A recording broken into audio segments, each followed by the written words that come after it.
Welcome to my channel আনমনা জান্নাত cooking and ব্লগিংয়ে আপনাদের সুস্বাগতম। বন্ধুরা, যেখান থেকে দেখছেন আশা করি ভালো আছেন, আপনাদের সুস্থতা কামনা করি।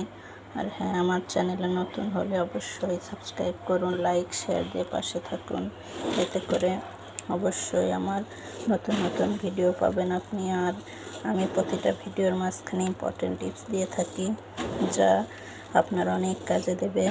তো আজ খুবই সাধারণ অথচ ইউনিক একটি জিনিস দেখাবো। বন্ধুরা চলেন, যে মুড়ি দেখতে পাচ্ছেন, আমরা সবাই খাই, কম বেশি সবার ঘরেই থাকে আর সবারই প্রিয়। তো অনেক সময় হয় কি, এই মুড়ি নরম হয়ে যায়, নরম হয়ে গেলে ফেলে দিই বা আমরা খাই না, নষ্ট হয়ে যায়। তো বন্ধুরা, আজ খুবই ইউনিকভাবে একটি রেসিপি দেখাবো, এই মুড়ির রেসিপি, যা আপনার ফেলে দেওয়া তো লাগবেই না, বরং সবাই চেটে পুটে খাবে এইভাবে যদি আপনি তৈরি করে দেন। তো আসেন প্রসেসটা দেখি। এই যে পেঁয়াজ, মরিচ, রসুন এভাবে ছোটো ছোটো একেবারে কুচি কুচি করে কেটে নেবেন এবং অবশ্যই সরিষার তেল দেবেন, যদি না থাকে সমস্যা নেই। আর এটাতে অ্যাড করবেন একটু, আমি দিয়ে দিলাম হলুদ গুঁড়া, একটু পরিমাণ মতো লবণ, পরিমাণ মতো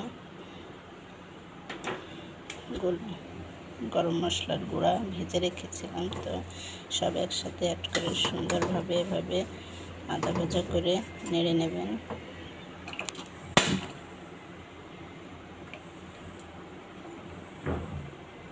তো বন্ধুরা, অবশ্যই পর্যায়ে জালটি খুবই লো আঁচে রাখবেন।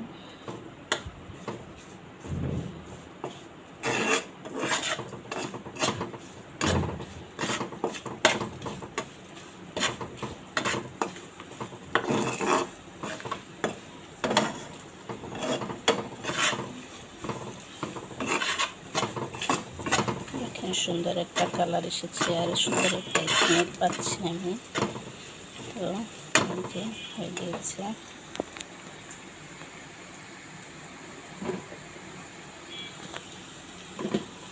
এবার আপনি আস্তে আস্তে মুড়িগুলোকে এইভাবে ঢালতে থাকুন আর নাড়তে থাকুন, এভাবে নেড়ে চেড়ে সুন্দর মতো মিশিয়ে দেন। প্রথমে কিন্তু মুড়িগুলো সব চুপসে যাবে, তারপর আস্তে আস্তে মচমচে ভাজা হবে। বন্ধুরা, রেসিপিটি কেমন লাগলো কমেন্টে জানাবেন।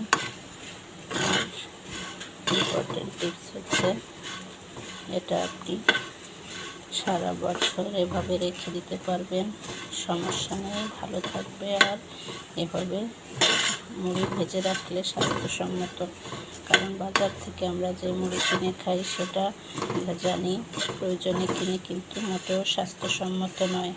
তো এভাবে রাখলে স্বাস্থ্যসম্মত এবং খেতেও ভালো লাগবে। এই ছিল আজকের রেসিপি।